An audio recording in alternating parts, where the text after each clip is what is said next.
Friends, आज से मैं एक न्यू स्टोरी एक्सप्लेन करूंगा जो कि बहुत ज़्यादा मज़ेदार रहने वाली है। चलो फिर बिना किसी देरी के इस कहानी को स्टार्ट करते हैं। एपिसोड के स्टार्ट में दिखाया जाता है एक ओल्ड मैन को जो कह रहा होता है कि ये 9 ड्रैगन लॉकिंग नेल्स वह वस्तु थी जिसका उपयोग महान जिया राजवंश ने सामंती सरदारों पर घात लगाकर हमला किया और उन सबको कैद कर दिया, और फेंग ने सामंती स्वामी की स्थिति में बदलाव किया। अब यही सांग के राजा का भाग्य है। तभी वह लड़का जिसका नाम बांगशुन होता है कहता है, सांग के राजा का भाग्य ग्रैंडफादर, जिसे आप सांग के राजा का भाग्य कह रहे हैं, इसका एकमात्र कारण ग्रेट जिया का भय था। तभी वो अपने सीने पर कट लगा देता है और कहता है, वो कांगसोंग की लड़ाई जिसमें मेरे फादर ने आपसे 12 बार मदद मांगी लेकिन आपने उनकी मदद नहीं की। अगर आप मेरे माता पिता की मदद करते तो आज वो मेरे साथ होते। मैं ऐसा बच्चा हूँ जिसके माता पिता दोनों उससे बहुत प्यार करते थे। तभी वो ओल्ड मैन कहते हैं कि तुम्हें क्या लगता है कि मैं तुम्हारे माता पिता की मदद नहीं करना चाहता था?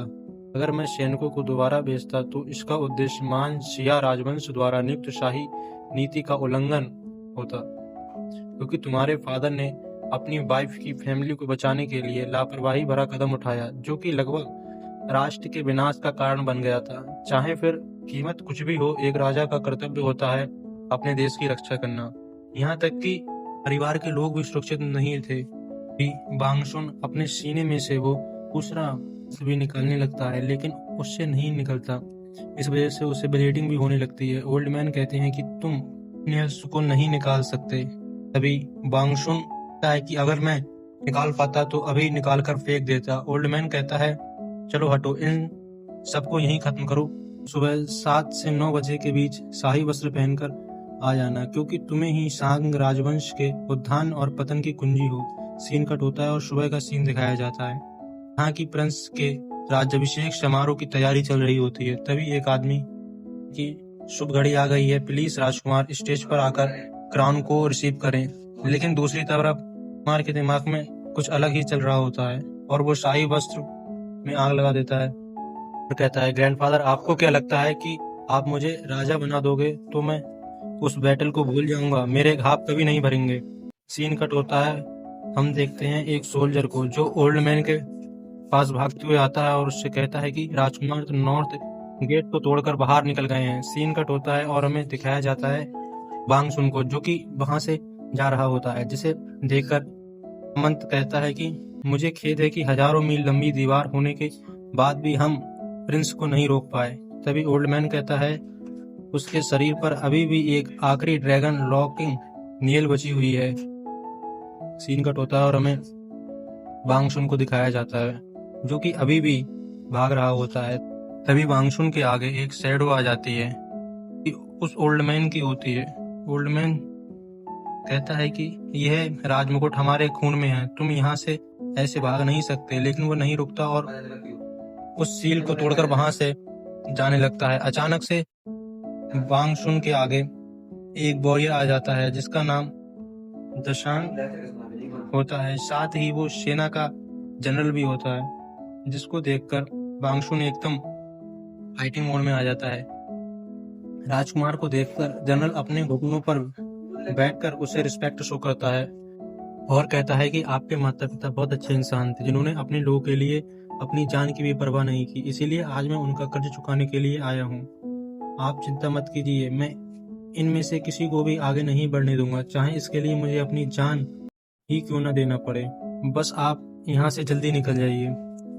जनरल अकेला ही पूरी सेना की ओर आगे बढ़ने लगता है। ये देखकर बांगशुन वहां से निकल जाता है। सीन कट होता है और हमें पास्ट का सीन दिखाया जाता है जिसमें बांगशुन की माँ कहती हैं कि शायद तुम किसी साधारण परिवार में जन्म लेते तो तुम अपनी जिंदगी आजादी से जी पाते। तभी एक नरेटर वॉइस बताती है, स्वतंत्रता की खोज में और शारीरिक इच्छाओं की मुक्ति पाने के लिए शांग राजा का पोता एक नकली नाम का उपयोग करते हुए अकेले ही विशाल जंगल में निकल पड़ा। शांग बांगशुन कहता है कि ये जंगल आखिरी इलाका है जो मेरे ग्रैंडफादर के कंट्रोल में है। इससे एक बार बाहर निकल जाऊं तो फिर कोई चिंता नहीं होगी। बांगशुन के ऊपर डीमन अपनी नजर रखा हुआ था, ये बात उसे पता नहीं होती है और वो आगे बढ़ने लगता है। तभी सीन कट होता है और हम एक पर्सन को देखते हैं जो कि अपनी पावर बढ़ाने के लिए कल्टीवेशन कर रहा होता है। वहां पर एक ड्रैगन होता है जो कहता है कि मास्टर को 5th लेवल पर ब्रेक थ्रू करने के लिए 9 दिन और लगेंगे बस। मास्टर को कोई प्रॉब्लम ना हो बाहरी लोगों से, इसलिए मैंने इस जगह के चारों ओर एक सुरक्षा घेरा बना दिया है। अचानक वो हैरान हो जाता है, ये बहुत बुरा हुआ, किसी ने सुरक्षा घेरा को तोड़ दिया। सुरक्षा घेरा को तोड़ने वाला कोई और नहीं बांगशुन होता है, जो कि सुरक्षा घेरा को तोड़कर उस पर्सन के पास पहुंच जाता है। उसे देखते हुए कहता है, इस बर्फ से भरी जगह में कोई इतने आराम से कैसे बैठ सकता है? यह कहीं मैं इतने दिनों से सफर कर रहा हूँ, इस वजह से मेरी आंखों की रोशनी कम तो नहीं हो गई? तभी बांगशुन हैरान होकर कहता है कि ये तो सचमुच बहुत ही आराम से बैठा हुआ है यहाँ, फिर कहीं ये ठंड की वजह से मर तो नहीं गया? बांगशुन उसकी सांसें चेक करता है तो वो देखता है कि उसकी सांसें चल रही होती हैं। ये देखकर बांगशुन हैरान हो जाता है। तभी अचानक से कुछ टूटने की आवाज आती है। बांगशुन हैरानी से अपने पीछे देखता है कि ये आवाज कैसी थी, और बांगशुन अपने आसपास देखने लगता है, लेकिन उसे कोई नहीं दिखता। तभी वो जगह कोलैप्स होने लगती है। तभी वहां से बांगशुन जैसे ही उस पर्सन को उठाता है तो वो पूरी जगह कोलैप्स कर जाती है। बांगशुन उसे अपने ऊपर लेकर वहां से निकलने लगता है। वो डीमन बाहर आ जाता है, जो बांगशुन पर काफी देर से नजर रखा हुआ होता है, और कहता है कि 3 महीने के लंबे इंतजार के बाद आखिरकार यह अजूर ड्रैगन जॉर्डियन फॉर्मेशन टूट ही गई। सीन कट होता है और हम देखते हैं बांगशुन को, जो उस पर्सन से कह रहा होता है, तुम लकी हो जो मैंने तुम्हें देख लिया, वरना तुम्हारे अलावा तुम्हारी मदद करने वाला यहाँ पर कोई नहीं था। यहाँ पर तभी वो डीमन अचानक से आकर बांगशुन के पीछे से अटैक कर देता है। बांगशुन उसे देख लेता है और स्पीड का यूज करके उसके अटैक से बच जाता है। बांगशुन पलटकर डीमन पर अटैक करता है, जो कि सीधा डीमन से हिट हो जाता है, जिससे डीमन और गुस्सा हो जाता है। बांगशुन उस पर्सन को नीचे लिटाकर डीमन से फाइट करने चला जाता है। डीमन कहता है, आज मैं तेरी सारी हड्डियां तोड़ दूंगा और फिर तुझे खाकर अपनी भूख मिटाऊंगा। बांगशुन कहता है कि मुझे अफसोस है कि तेरी ये इच्छा कभी पूरी नहीं होगी।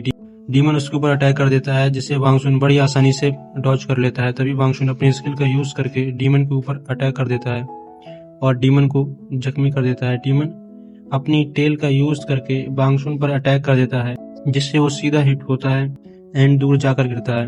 डीमन बांगशुन को चारों तरफ देखता है, लेकिन वो कहीं नहीं दिखता। तभी डीमन की नजर उस लेटे हुए पर्सन पर पड़ती है, जिसे वो अपनी आइस पावर का यूज करके कैद कर लेता है।